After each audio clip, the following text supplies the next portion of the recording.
porque oras, oras y oras, pero sientes que Dios no responde, como si tus oraciones no pasaran del techo. Esta pregunta es más común de lo que muchos se atreven a admitir. Personas que oran con sinceridad, que creen en Dios, que leen la Biblia, pero que aún así sienten silencio, no un silencio momentáneo, sino uno persistente, desconcertante y doloroso. Y lo primero que solemos pensar es que Dios no escucha, o que no le importa, o que estamos pidiendo algo incorrecto. Pero la Biblia revela algo inquietante.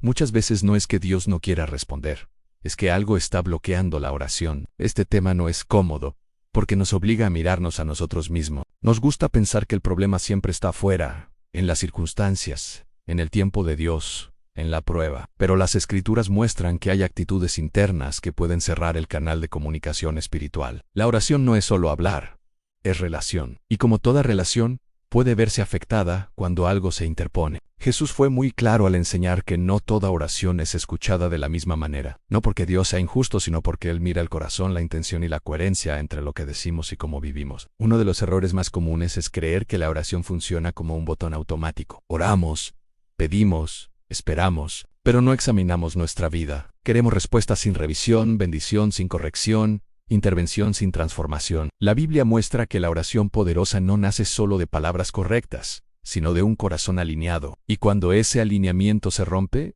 algo se bloquea. El problema es que nadie nos enseña esto con claridad. Se nos enseña a orar más, pero no a orar mejor. A pedir con fe, pero no a vivir con integridad. A insistir, pero no a revisar. Y así, muchos creyentes viven frustrados espiritualmente. Oran con intensidad, pero cargan resentimiento. Oran con lágrimas, pero mantienen actitudes que contradicen lo que piden. Oran por provisión, pero desobedecen principios básicos. La Biblia no oculta estas verdades. Al contrario, las expone con fuerza. Habla de oraciones estorbadas, de oraciones que no avanzan, de palabras que no llegan porque algo está fuera de orden. Y aquí aparece el primer gran problema.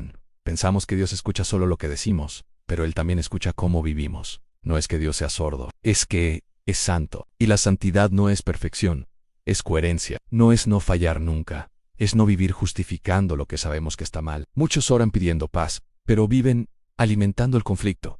Piden perdón, pero no quieren perdonar. Piden dirección, pero no obedecen cuando la reciben. Y sin darnos cuenta levantamos muros invisibles. No porque Dios los ponga, sino porque nosotros los construimos. Otro problema profundo es que solemos medir la oración por emoción. Si sentimos algo, creemos que fue efectiva. Si no sentimos nada, creemos que fracasó. Pero la Biblia nunca definió la oración por sentimientos, sino por verdad. Hay oraciones emocionales que no transforman nada, y hay oraciones silenciosas que mueven el cielo. El problema no es cuánto sentimos, sino cuánto estamos dispuestos a rendir. Este primer bloque nos enfrenta a una realidad incómoda. No toda oración bloqueada es una prueba, algunas son una advertencia. Dios no siempre responde de inmediato porque antes quiere corregir algo. No para castigarnos, sino para protegernos, porque responder a una oración mal alineada puede dañarnos más que ayudarnos. El silencio de Dios, muchas veces, no es abandono, es una pausa llena de propósito. Pero si no entendemos esto, caemos en la frustración. Oramos más fuerte, más seguido, más desesperados, pero sin revisar el fondo. Y el bloqueo permanece. La pregunta entonces ya no es solo por qué Dios no responde, sino qué está ocurriendo en nuestro interior mientras oramos. Porque la Biblia enseña que hay errores espirituales que no se corrigen con más palabras, sino con más verdad.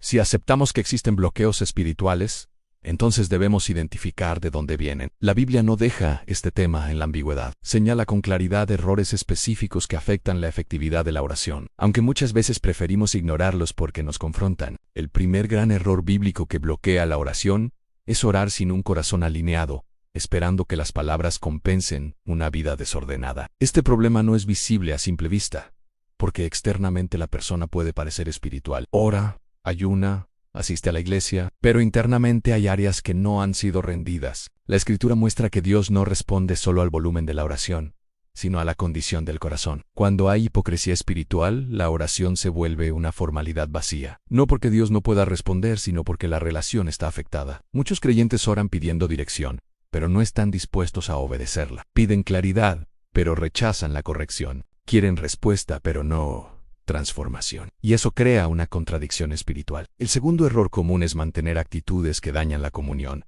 especialmente el resentimiento, la falta de perdón y la dureza del corazón. Este error es silencioso pero profundamente destructivo. Se ora pero se guarda rencor. Se pide misericordia, pero no se extiende misericordia. La Biblia enseña que estas actitudes no se quedan solo en el plano emocional, tienen consecuencias espirituales, afectan la relación con Dios y por lo tanto, la oración. El tercer error, íntimamente ligado a los anteriores, es orar desde la autosuficiencia, confiando más en la propia fuerza que en la dependencia de Dios se ora. Pero se vive como si Dios fuera solo un respaldo, no el centro. Este tipo de oración busca que Dios bendiga decisiones ya tomadas en lugar de buscar la voluntad de Dios antes de decidir. Y cuando la oración se usa para confirmar lo que ya queremos, deja de ser un diálogo y se convierte en un monólogo. Hasta aquí, vemos el problema en oraciones sinceras en apariencia, pero desconectadas de una vida alineada, de relaciones sanas y de una dependencia real de Dios. Ahora la pregunta inevitable es, ¿por qué estos errores bloquean la oración según la Biblia? La explicación bíblica es clara y constante.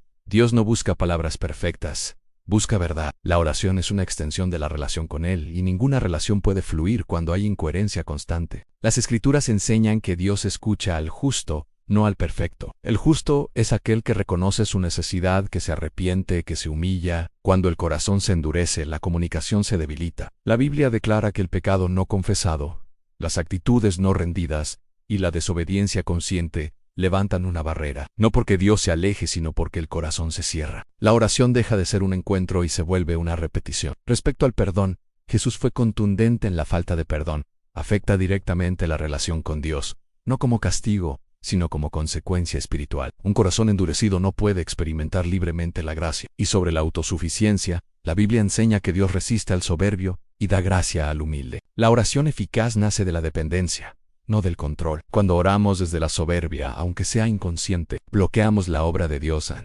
Estos principios no buscan condenar, buscan ordenar.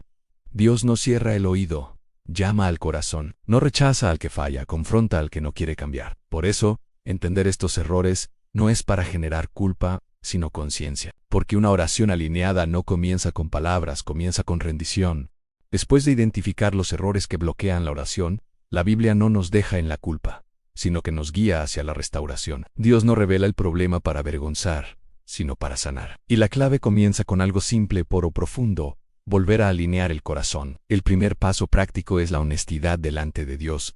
No se trata de orar mejor, sino de orar con verdad. La Escritura enseña que Dios responde al corazón contrito y humillado. Reconocer nuestras incoherencias, nuestras actitudes no rendidas y nuestras resistencias abre nuevamente el canal espiritual. El segundo paso es restaurar la comunión. Perdonar no es justificar al otro, es liberar el corazón. Jesús enseñó que el perdón no es opcional cuando se trata de la relación con Dios. Cuando soltamos el rencor, la oración vuelve a fluir con libertad. El tercer paso es renunciar a la autosuficiencia. La oración eficaz nace cuando dejamos de controlar y empezamos a depender. Decir Señor, hágase tu voluntad no es resignación, es confianza. Es reconocer que Dios sabe más y ve más.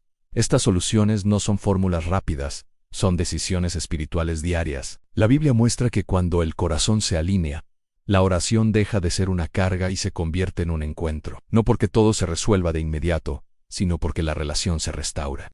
La solución práctica comienza con una decisión sencilla, pero poderosa: volver al primer amor. No se trata de orar más tiempo, sino de orar con un corazón rendido. Tomar unos minutos para examinarnos delante de Dios. Pedir perdón con sinceridad y entregar aquello que sabemos que no está alineado abre nuevamente la puerta de la comunión. La Biblia enseña que Dios está cerca del corazón quebrantado. Cuando dejamos de escondernos y comenzamos a rendirnos, la oración deja de ser un esfuerzo y se transforma en descanso. Y ahora, déjame hablarte al corazón. Si alguna vez sentiste que Dios guardaba silencio, si oraste con lágrimas sin entender por qué no había respuesta, hoy no es un mensaje de condena, es una invitación. Dios no te cerró la puerta. Te estaba llamando a acercarte más. Tu oración no está perdida. Tus palabras no fueron en vano. Tal vez solo era momento de alinear el corazón antes de recibir lo que pedías. Si este mensaje habló a tu vida, quédate aquí. Suscríbete y acompáñame, porque juntos seguiremos desentrañando verdades bíblicas que fortalecen la fe, sanan el alma